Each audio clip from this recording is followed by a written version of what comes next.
ನಮಸ್ತೆ ಎಲ್ರಿಗೂ ನಮ್ಮ ಚಾನಲ್ಗೆ ಮತ್ತೊಮ್ಮೆ ನಿಮ್ಮೆಲ್ರಿಗೂ ಸ್ವಾಗತ. ಇವತ್ತಿನ ವಿಡಿಯೋದಲ್ಲಿ ನಾನು ಒಂದು ಮಸಾಲ ಪೌಡ್ರನ್ನು ಮಾಡಿ ತೋರಿಸ್ಕೊಡ್ತಾ ಇದ್ದೇನೆ. ಇದೊಂದು ಪೌಡ್ರನ್ನು ನಾವು ರೆಡಿ ಮಾಡಿ ಇಟ್ಕೊಂಡ್ರೆ ಎಲ್ಲ ತರಕಾರಿ ಅಡುಗೆಗಳನ್ನು, ರಸಮ್ ಇರ್ಬೋದು, ಸಾಂಬಾರು ಇರ್ಬೋದು, ಪಲ್ಯ ಇರ್ಬೋದು, ಗಸಿ ಹುಳಿ ಎಲ್ಲವನ್ನು ಕೂಡ ಚಿಟಿಕೆ ಹೊಡೆದ ಸುಲಭವಾಗಿ ಮಾಡಿ ಮುಗಿಸ್ಬೋದು. ಒಂದು ಸಲ ಈ ರೀತಿ ಪೌಡ್ರ್ ಮಾಡಿಟ್ಕೊಂಡ್ರೆ ತುಂಬ ದಿನ ಉಪಯೋಗಿಸ್ಕೋಬೋದು. ಇದನ್ನು ಮಾಡ್ಕೊಳ್ಳೋದಕ್ಕೆ ನಾನು ಗ್ಯಾಸ್ ಮೇಲೆ ಒಂದು ಕಡಾಯಿ ಇಟ್ಕೊಂಡು ಒಂದು ಲೋಟನ ತಗೊಂಡಿದ್ದೇನೆ. ಯಾವುದಾದ್ರೂ ಒಂದು ಲೋಟನ ಅಳತೆಗೆ ಸೆಟ್ ಮಾಡ್ಕೊಳ್ಳಿ. ನಾನು ಈ ಲೋಟದಲ್ಲಿ ಒಂದು ಲೋಟ ಆಗುವಷ್ಟು ಧನಿಯಾನ ಸೇರಿಸ್ಕೊಳ್ತಾ ಇದ್ದೇನೆ, ಕೊತ್ತಂಬರಿಯನ್ನು. ಮಧ್ಯಮ ಉರಿಯಲ್ಲಿ ಇದನ್ನು ಹುರ್ಕೋಬೇಕು. ಈ ಸಾಂಬಾರು ಪೌಡ್ರು ತುಂಬ ದಿನ ನಾವು ಸ್ಟೋರ್ ಮಾಡಿ ಇಟ್ಕೊಳ್ಳೋದಾದರೆ ಎಣ್ಣೆಯನ್ನು ಸೇರಿಸ್ಕೊಳ್ದೇನೆ ಹಾಗೆ ಡ್ರೈ ಆಗಿ ಹುರ್ಕೋಬೇಕು. ಇದನ್ನು ಸೀದ್ಸ್ಕೋಬಾರ್ದು, ಮಧ್ಯಮ ಉರಿಯಲ್ಲಿ ಚೆನ್ನಾಗಿ ರೋಸ್ಟ್ ಮಾಡ್ಕೋಬೇಕು. ನೋಡಿ, ಈಗ ಧನಿಯಾನ ಹುರ್ಕೊಳ್ತಾ ಇದ್ದೇನೆ. ಇದು ಆಲ್ಮೋಸ್ಟ್ ಹುರಿದಾಗಿದೆ. ನೋಡಿ, ಈ ರೀತಿ ಸ್ವಲ್ಪ ಕೆಂಪಾಗೋ ತನಕ ಹುರ್ಕೋಬೇಕು. ಇವಾಗ ಇದನ್ನು ಒಂದು ಪ್ಲೇಟಿಗೆ ಸೇರಿಸ್ಕೊಳ್ತಾ ಇದ್ದೇನೆ. ಅದೇ ಕಡಾಯಿಗೆ ಒಂದು ಲೋಟ ಆಗುವಷ್ಟು ಉದ್ದಿನಬೇಳೆಯನ್ನು ಸಹ ಸೇರಿಸ್ಕೊಳ್ತಾ ಇದ್ದೇನೆ. ಉದ್ದಿನಬೇಳೆನೂ ಅಷ್ಟೇ ಸೀದ್ಸ್ಕೋಬಾರ್ದು, ಕೆಂಪಾಗೋ ತನಕ ಹುರ್ಕೋಬೇಕು. ಈ ಉದ್ದಿನಬೇಳೆ ಹುರಿತಾ ಹುರಿತಾ ಒಳ್ಳೆ ಪರಿಮಳ ಬರ್ತದೆ, ಅಲ್ಲಿ ತನಕ ಇದನ್ನು ಹುರ್ಕೊಂಡ್ರೆ ಸಾಕು. ಯಾವುದೇ ಉದ್ದಿನಬೇಳೆ ಆಗಲಿ, ಯಾವುದನ್ನೇ ಹುರಿಯುವಾಗಲೂ ಕೂಡ ಎಣ್ಣೆಯನ್ನು ಸೇರಿಸ್ಕೋಬಾರ್ದು.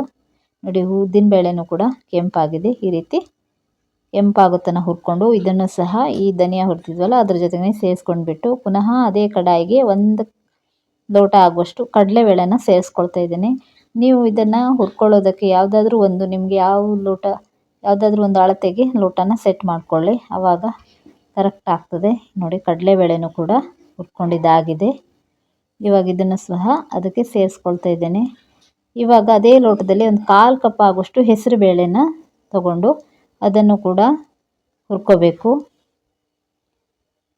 ನೋಡಿ, ಹೆಸರು ಬೇಳೆನೂ ಕೂಡ ಈ ರೀತಿ ಕೆಂಪಾಗೋ ತನಕ ಹುರ್ಕೊಂಡು ಅದನ್ನು ಕೂಡ ಕಡಲೆಬೇಳೆ ಜೊತೆಗೆ ಸೇರಿಸ್ಕೊಂಡು ಅದೇ ಕಡಾಯಿಗೆ ನಾನಿಲ್ಲಿ 2.5 ಸ್ಪೂನ್ ಆಗುವಷ್ಟು ಜೀರಿಗೆನ ಸೇರಿಸ್ಕೊಳ್ತಾ ಇದ್ದೇನೆ. ತುಂಬ ಸೇರಿಸ್ಕೊಳ್ಳೋದಕ್ಕೆ ಹೋಗಬೇಡಿ. ಈ ಕಡಾಯಿ ಬಿಸಿಗೇನೆ ಈ ಜೀರಿಗೆ ಬೇಗನೆ ಹುರಿದೋಗ್ತದೆ. ನೋಡಿ, ಜೀರಿಗೆನೂ ಹುರಿದಾಯಿತು. ಅದನ್ನು ಕೂಡ ಈ ಕಡಲೆಬೇಳೆ ಜೊತೆಗೆ ಸೇರಿಸ್ಕೊಂಡ್ಬಿಟ್ಟು ಪುನಃ ನಾನಿಲ್ಲಿ 2 ಸ್ಪೂನ್ ಆಗುವಷ್ಟು ಸಾಸಿವೆನ ಸೇರಿಸ್ಕೊಳ್ತಾ ಇದ್ದೇನೆ. ಈ ಸಾಸಿವೆನೂ ಅಷ್ಟೇ ಚೆನ್ನಾಗಿ ಚಟಪಟ ಅನ್ನೋ ತನಕ ಹುರ್ಕೊಳ್ಳಿ. ಈ ಸಾಸಿವೆನೂ ಅಷ್ಟೇ ತುಂಬ ಜಾಸ್ತಿ ಸೇರಿಸ್ಕೊಳ್ಳೋದಕ್ಕೆ ಹೋಗಬೇಡಿ. ಈಗ ನಾನು ತೋರಿಸಿರೋ ಪ್ರಮಾಣದಲ್ಲೇ ಸೇರಿಸ್ಕೊಂಡು ಹುರ್ಕೊಳ್ಳಿ. ನೋಡಿ, ಸಾಸಿವೆನೂ ಕೂಡ ಹುರಿದು ಚೆನ್ನಾಗಿ ಸಿಡಿತಾ ಇದೆ. ಇದನ್ನು ಕೂಡ ತೆಗೆದಿಟ್ಕೊಳ್ಳುವ. ಇವಾಗ ಮೆಂತ್ಯನ ಒಂದೇ 1 ಸ್ಪೂನ್ ಆಗುವಷ್ಟು ಸೇರಿಸ್ಕೊಳ್ತಾ ಇದ್ದೀನಿ. ಮೆಂತ್ಯನೂ ಅಷ್ಟೇ ತುಂಬ ಸೇರಿಸ್ಕೊಂಡ್ರೆ ಸ್ವಲ್ಪ ಕಹಿ ಬರ್ತದೆ, ಹಾಗಾಗಿ ಮೆಂತ್ಯನೂ ಕೆಂಪಾಗೋ ತನಕ ಹುರ್ಕೊಂಡ್ಬಿಟ್ಟು ಅದನ್ನು ಸಪ್ರೇಟ್ ಮಾಡಿಕೊಂಡು ಅದೇ ಕಡಾಯಿಗೆ 1 ಹಿಡಿ ಆಗುವಷ್ಟು ಒಗ್ಗರಣೆ ಸೊಪ್ಪನ್ನು ಸೇರಿಸ್ಕೊಳ್ತಾ ಇದ್ದೇನೆ. ಇದನ್ನು ಅಷ್ಟೇ ಎಣ್ಣೆ ಸೇರಿಸ್ಕೊಳ್ದೇನೆ ಡ್ರೈ ಆಗಿ ಸಣ್ಣ ಉರಿಯಲ್ಲಿ ಹುರ್ಕೊಳ್ಳಿ. ಗರ್ಗರಿ ಆಗೋ ತನಕ ಹುರ್ಕೋಬೇಕು. ಇದ್ರ ಜೊತೆಗೇ ಒಂದು ಅರ್ಧ ಸ್ಪೂನ್ ಆಗುವಷ್ಟು ಪೌಡ್ರ್ ಹಿಂಗನ್ನು ಸೇರಿಸ್ಕೊಳ್ತಾ ಇದ್ದೇನೆ. ಈ ಇಂಗು ಮತ್ತು ಕರಿಬೇವಿನ ಸೊಪ್ಪನ್ನು ಚೆನ್ನಾಗಿ ಹುರ್ಕೋಬೇಕು. ಈ ರೀತಿ ಕೈ ಬಿಡದೇನೆ ತಿರುಗಿಸ್ಕೊಳ್ಳಿ, ಇಲ್ಲ ಅಂತಂದರೆ ಈ ಕಡಾಯಿ ಕಾವಿಗೆ ಸೀದೋಗ್ತದೆ. ನೋಡಿ, ಇದು ಕೂಡ ಗರಿಗರಿ ಆಯಿತು. ಇದನ್ನು ಕೂಡ ತೆಗೆದಿಟ್ಕೊಳ್ತಾ ಇದ್ದೇನೆ. ಇವಾಗ ಅದೇ ಕಡಾಯಿಗೆ 1 ಹಿಡಿ ಆಗುವಷ್ಟು ಗೋಡಂಬಿಯನ್ನು ಸೇರಿಸ್ಕೊಳ್ತಾ ಇದ್ದೇನೆ. ಈ ಗೋಡಂಬಿಯನ್ನು ಸ್ಕಿಪ್ ಮಾಡಬೇಡಿ, ಸೇರಿಸ್ಕೊಳ್ಳಿ. ಈ ಪೌಡ್ರಿಗೆ, ಮಸಾಲ ಪೌಡ್ರಿಗೆ ಒಳ್ಳೆ ಟೇಸ್ಟು ಮತ್ತು ಈ ಸಾಂಬಾರೆಲ್ಲ ಮಾಡುವಾಗ ಒಳ್ಳೆ ತಿಕ್ನೆಸ್ ಕೊಡ್ತದೆ. ಅದನ್ನು ಕೂಡ ಸಪ್ರೇಟ್ ಮಾಡಿಟ್ಕೊಂಡು ಇವಾಗ ಅದೇ ಕಡಾಯಿಗೆ ಮೆಣಸನ್ನು ಸೇರಿಸ್ಕೊಳ್ತಾ ಇದ್ದೇನೆ. ನಾನಿಲ್ಲಿ ಬ್ಯಾಡಗೆ ಮೆಣಸನ್ನು ಸೇರಿಸ್ಕೊಂಡಿದ್ದೇನೆ. ನಾನಿಲ್ಲಿ ಇದಕ್ಕೆ ಒಂದು ಸ್ವಲ್ಪ ಮೆಣಸನ್ನು ಹುರ್ಕೊಳ್ಳೋದಕ್ಕಷ್ಟೇ ಒಂದು ಸ್ವಲ್ಪ ತೆಂಗಿನ ಎಣ್ಣೆಯನ್ನು ಸೇರಿಸ್ಕೊಳ್ತಾ ಇದ್ದೇನೆ. ಈ ಮೆಣಸನ್ನು ಎಣ್ಣೆ ಹಾಕ್ತೇನೆ, ಹಾಗೆ ಹುರ್ಕೊಂಡ್ರೆ ಒಂದು ಸ್ವಲ್ಪ ಘಾಟ್ ಬರ್ತದಲ್ಲ, ಹಾಗಾಗಿ ಒಂದು ಚೂರೇ ಎಣ್ಣೆಯನ್ನು ಸೇರಿಸ್ಕೊಂಡು ಈ ರೀತಿ ಸೌಟಲ್ಲಿ ತಿರುಗಿಸ್ಕೊಳ್ತಾ ಹುರ್ಕೋಬೇಕು. ಅದೇ ರೀತಿ ನಾನಿಲ್ಲಿ ತಗೊಂಡಿರುವಂಥ ಮೆಣಸು ಒಂದು 400 ಗ್ರಾಮ್ ಆಗುವಷ್ಟು ಇದೆ. ಈ ಮೆಣಸನ್ನು ಅಷ್ಟೇ ಚೆನ್ನಾಗಿ ರೋಸ್ಟ್ ಮಾಡ್ಕೋಬೇಕು. ಇವಾಗ ನೋಡಿ, ಮೆಣಸು ಕೂಡ ಆಲ್ಮೋಸ್ಟ್ ಹುರಿದಾಗಿದೆ. ಇದನ್ನು ಇದೇ ಕಡಾಯಿಯಲ್ಲಿ ಸ್ವಲ್ಪ ಹೊತ್ತು ತಣಿಯೋದಕ್ಕೆ ಬಿಟ್ಟರೆ ಗರ್ಗರಿ ಹಾಕಿ ಬರ್ತದೆ. ಇವಾಗ ನಾವು ಮೊದಲೇ ಹುರ್ಕೊಂಡಿದ್ವಲ್ಲ ಧನಿಯಾ, ಕಡಲೆಬೇಳೆ, ಉದ್ದಿನಬೇಳೆ ಅವೆಲ್ಲವನ್ನು ಒಂದು ಸಲ ಚೆನ್ನಾಗಿ ರೀತಿ ಮಿಕ್ಸ್ ಮಾಡಿಕೊಂಡು ಅದನ್ನು ಈಗ ಮಿಕ್ಸರ್ಗೆ ಸೇರಿಸ್ಕೊಳ್ತಾ ಇದ್ದೇನೆ.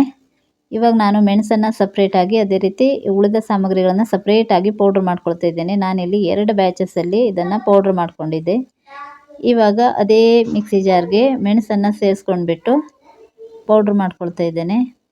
ಇದನ್ನು ಅಷ್ಟೇ 2 ಅಥವಾ 3 ಬ್ಯಾಚಲ್ಲಿ ನಾನು ಪೌಡ್ರ್ ಮಾಡ್ಕೊಳ್ತಾ ಇದ್ದೇನೆ. ನೋಡಿ, ಇದನ್ನು ಈ ಮೊದಲಿಗೆ ಪೌಡ್ರ್ ಮಾಡ್ಕೊಂಡಿದ್ರ ಜೊತೆಗೇ ಸೇರಿಸ್ಕೊಳ್ತಾ ಇದ್ದೇನೆ. ಇವಾಗ ಇವೆರಡನ್ನು ಒಂದ್ಸಲ ಚೆನ್ನಾಗಿ ಕೈಯಲ್ಲೇ ಮಿಕ್ಸ್ ಮಾಡ್ಕೊಳ್ತಾ ಇದ್ದೇನೆ. ಈ ರೀತಿ ಒಂದ್ಸಲ ಚೆನ್ನಾಗಿ ಮಿಕ್ಸ್ ಮಾಡ್ಕೊಂಡಾದ್ಮೇಲೆ ನೋಡಿ, ಈ ರೀತಿ ಮೆಣಸಿನ ಪೌಡ್ರು ಅದೇ ರೀತಿ ಉಳಿದ ಸಾಮಗ್ರಿಗಳೆಲ್ಲ ಪೌಡ್ರ್ ಮಾಡ್ಕೊಂಡಿದ್ದನ್ನು ಚೆನ್ನಾಗಿ ಮಿಕ್ಸ್ ಮಾಡ್ಕೊಂಡಾದ್ಮೇಲೆ ಅದನ್ನು ಇನ್ನೊಂದು ಸಲ ಮಿಕ್ಸಿಗೆ ಮಾಡಿಕೊಂಡು ಸೇರಿಸ್ಕೊಳ್ತಾ ಇದ್ದೇನೆ. ಇವಾಗ ಮೆಣಸಿನ ಪೌಡ್ರು ಅದೇ ರೀತಿ ಮೊದಲು ಸೇರಿಸಿರುವಂಥ ಸಾಮಗ್ರಿಗಳೆಲ್ಲ ಚೆನ್ನಾಗಿ ಒಂದ್ಸಲ ಮಿಕ್ಸ್ ಆಗ್ತದೆ. ನಾನಿಲ್ಲಿ ಇದನ್ನು ತೀರಾ ಸ್ಮೂತಾಗಿ ಪೌಡ್ರ್ ಮಾಡ್ಕೊಂಡಿಲ್ಲ. ಅದೇ ರೀತಿ ಖಾರನೂ ಅಷ್ಟೇ ಹದವಾಗಿ ಸೇರಿಸ್ಕೊಂಡಿದ್ದೇನೆ. ಯಾಕಂತಂದರೆ ನಾವು ಈ ಪೌಡ್ರನ್ನು ಸಾಂಬಾರ್ಗಾಗಲಿ ಅದೇ ರೀತಿ ರಸಮ್ಗಾಗಲಿ ಪಲ್ಯಕ್ಕಾಗಲಿ ಎಲ್ಲದಕ್ಕೂ ಬಳಸೋದ್ರಿಂದ ಕೆಲವೊಂದಕ್ಕೆ ನಮಗೆ ಖಾರ ಬೇಕಾಗ್ತದೆ, ಕೆಲವೊಂದು ಸಲ ಖಾರ ಮೀಡಿಯಮ್ ಬೇಕಾಗ್ತದೆ. ಹಾಗಾಗಿ ಮೀಡಿಯಮ್ ಖಾರನ ಸೇರಿಸ್ಕೊಂಡು ಈ ರೀತಿ ಪೌಡ್ರ್ ಮಾಡಿಟ್ಕೊಂಡಿದ್ದೆ. ನೀವು ಬೇಕಂತಂದರೆ ಸ್ವಲ್ಪ ಖಾರ ಜಾಸ್ತಿ ಸೇರಿಸ್ಕೋಬೋದು. ನೋಡಿದ್ರಲ್ಲ, ಈ ಮಸಾಲ ಪೌಡ್ರನ್ನು ಕಾಯಿ ತುರಿ ಜೊತೆಗೆ ಒಂದು ಸ್ವಲ್ಪ ಸೇರಿಸ್ಕೊಂಡ್ಬಿಟ್ಟು ಯಾವುದೇ ರೀತಿ ಸಾಂಬಾರಾಗಲಿ ಅದೇ ರೀತಿ ಖಾಲಿ ಪೌಡ್ರನ್ನೇ ಸೇರಿಸ್ಕೊಂಡು ರಸಮ್ ಆಗಲಿ ಪಲ್ಯನಾಗಲಿ ಯಾವುದನ್ನು ಮಾಡಿದ್ರೂ ಕೂಡ ರುಚಿ ಅಂತೂ ತುಂಬಾ ಚೆನ್ನಾಗಿರ್ತದೆ.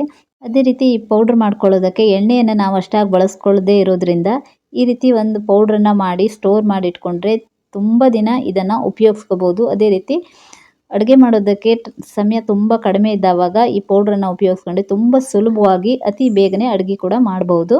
ನೀವು ಕೂಡ ಮನೆಯಲ್ಲಿ ಟ್ರೈ ಮಾಡಿ, ತುಂಬ ತುಂಬಾ ಚೆನ್ನಾಗಿರ್ತದೆ. ಇವತ್ತಿನ ವಿಡಿಯೋದಲ್ಲಿ ನಾನು ತೋರಿಸ್ಕೊಟ್ಟಿರುವಂಥ ಈ ಮಸಾಲ ಪುಡಿ ರೆಸಿಪಿ ಇಷ್ಟ ಆದರೆ ವಿಡಿಯೋಗೊಂದು ಲೈಕ್ ಮಾಡಿ, ಚಾನಲನ್ನು ಸಬ್ಸ್ಕ್ರೈಬ್ ಮಾಡ್ಕೊಳ್ಳಿ, ಫೇಸ್ಬುಕ್ಕಲ್ಲಿ ಪೇಜನ್ನು ಫಾಲೋ ಮಾಡಿ. Thank you.